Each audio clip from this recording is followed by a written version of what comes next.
100% Dragon, le podcast dédié aux Drax catalans de Perpignan, produit par la rédaction du journal L'Indépendant. 100% Dragon, l'émission de l'Indep qui suit l'équipe de rugby à 13 de Perpignan qui évolue en Betfred Super League. Dimanche, les joueurs de Steve McNamara affrontent les Giants d'Huddersfield à 16h, heure française. Bruno, ce sera la 7e journée de championnat qui n'a toujours pas gagné. C'est l'occasion de se rapprocher un petit peu des portes du top 6 pour les Dragons. Exactement, disons que la page Cup est tournée. Les Dragons se sont qualifiés pour la demi-finale. Là, ils ont 4 matchs d'ici la demi qui arrive. Mais sur le papier, 3 matchs vraiment accessibles.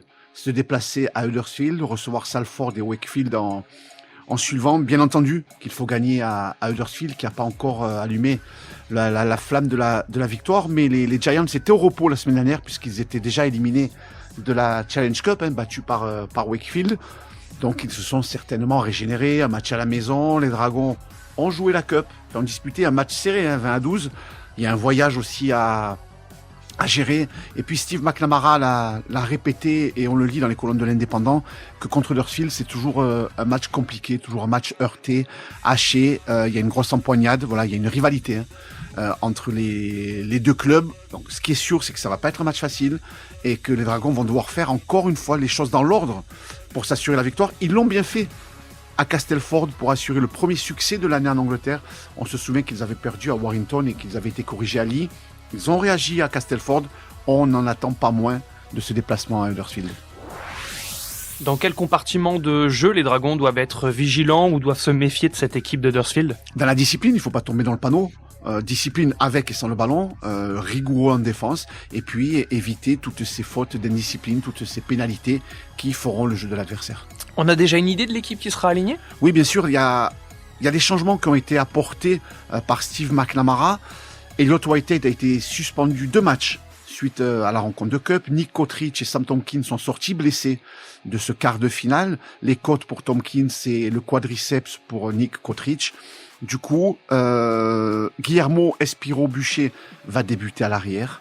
Il y a le retour de Tariq Sim, son poste de deuxième ligne. Et puis, la première pour un ancien joueur de Carcassonne et de l'USAP Espoir, c'est Léo Daré-Latour, un 15iste qui a marqué 17 essais en 13 matchs cette année avec l'équipe réserve.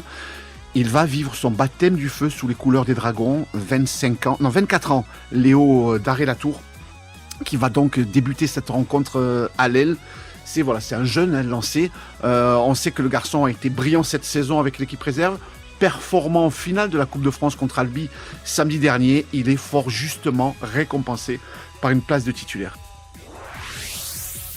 Alors ce sera le round 7 de Super League, mais Bruno, en marge de la rencontre, l'Indep a relayé dans ses pages sport cette semaine des projets de réorganisation de la Super League, dans lesquels on remettrait éventuellement en cause la légitimité des clubs français à y participer. Et pour ceux qui n'ont pas tout à fait suivi ou qui ont regardé ça un peu de très loin, est-ce que tu peux revenir sur le sujet ? Oui, ça bouge beaucoup au niveau des instances dirigeantes de la RFL, la fédération anglaise ou britannique de rugby à 13, qui gère en partie la compétition, mais ce sont les clubs, les présidents de clubs qui gèrent la Super League. Les présidents étaient démissionnaires. Ils ont rappelé un ancien directeur général de la compétition, c'est Nigel Wood. Il y a une fronde autour de lui avec quelques dirigeants de clubs qui préféreraient se répartir le pot, c'est-à-dire les droits de télé et de partenariat en 11 plutôt qu'en 12, donc en écartant les Dragons, alors que les Dragons, depuis cette année, payent tous les frais de déplacement. Mais heureusement que les Dragons ont encore des appuis solides.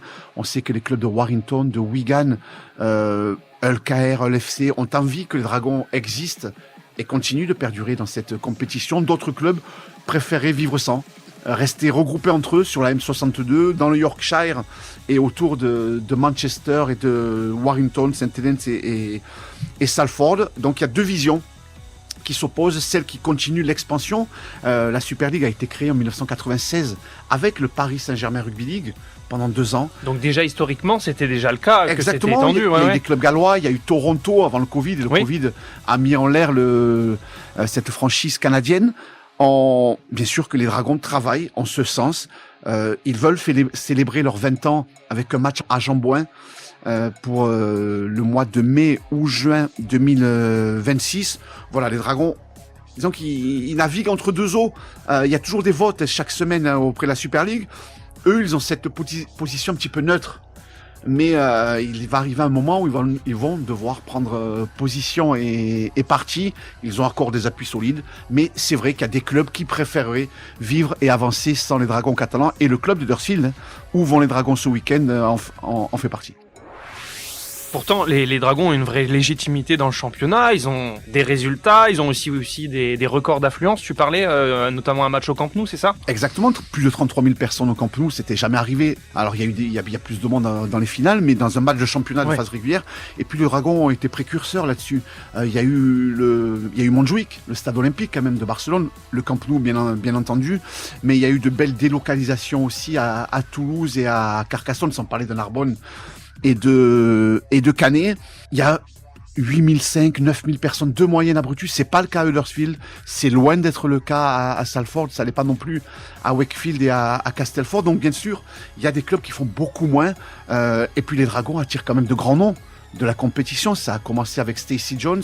Il y a eu des garçons comme James Maloney, Greg Burl, Mitchell Pearce, qui sont des stars de ce sport de l'autre côté de la planète et qui sont venus en Super League grâce aux Dragons catalans.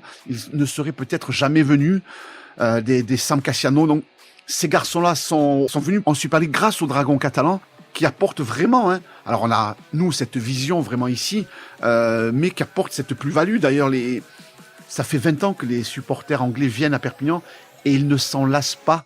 Il y aurait rien d'autre, ils seraient venus une fois, deux fois, ça serait fini. Non, chaque année, ils étaient 1200 de Saint-Helens le mois dernier. Tout à fait. Voilà, et puis quand Wigan va arriver, quand LFC va arriver, ça va encore être dans la folie dans les rues de Perpignan.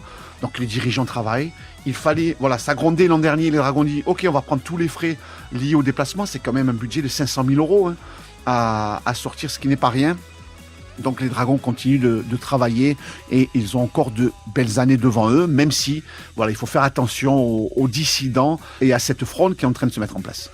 On n'est pas chauvin, mais très objectivement, ils font rayonner la Super League et rayonner aussi le rugby à 13 en Europe. Exactement. Alors on parle en Europe de Perpignan des Dragons catalans, on parle des Dragons catalans en NRL aussi, parce que ça fait 20 ans que les Dragons font venir certains joueurs. Donc oui, les Dragons sont positionnés sur l'échiquier. Et les Dragons ont gagné la Cup. Il y a des clubs qui ont 100 ans d'histoire, qui l'ont jamais remporté. Ils ont fait 2 finales de Super League sur les 4 dernières saisons. Peu de clubs peuvent s'en vanter. Ils ont remporté le League Leader Shield au terme de la saison 2021. C'est-à-dire qu'ils ont fini premier de la phase régulière. Ils sont en demi-finale de Cup. Donc voilà, sportivement, elle est là. Elle est en place, cette équipe. Elle a du monde au stade à chaque fois. Et il se passe toujours un truc avec les Dragons catalans. Donc il y a encore de belles années.